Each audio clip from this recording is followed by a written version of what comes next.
faut d'abord saluer l'acte de ce gouvernement, en droite ligne de sa politique intérieure et extérieure, d'approuver le projet de loi relatif à l'envoi d'un contingent au Niger.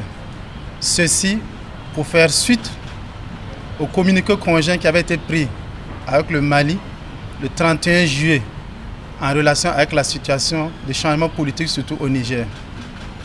Sans être belliquiste, il faut se dire que cet engagement, c'est au fait pour prévenir et mener à mieux notre lutte contre le terrorisme. On a laissé faire pour la Libye. Je sais que ça ne doit pas être la volonté des peuples, c'était une volonté des dirigeants. La Libye est tombée.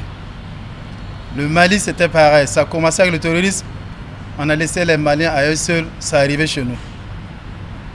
C'est-à-dire que maintenant, c'est à nous de nous tenir compte de nos engagements, ce qu'il faut pour aller loin et moins faire tête lutte. Pour le Niger, c'est au fait une continuation de cette lutte contre le terrorisme.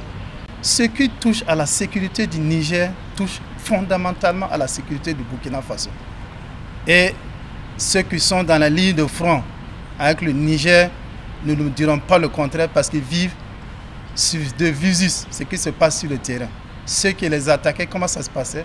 Et aussi, après le coup d'État, nous avons cette chance d'avoir des retours d'informations de ce qui était vraiment se passé.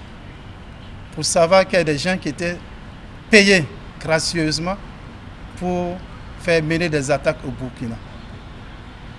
Donc, mener cette lutte-là, comme je le disais, ce n'est pas un esprit belliciste, c'est seulement pour répondre aux aspirations profondes des masses populaires burkinabais, pour répondre, pour participer dans les meilleures conditions possibles à cette lutte contre le terrorisme.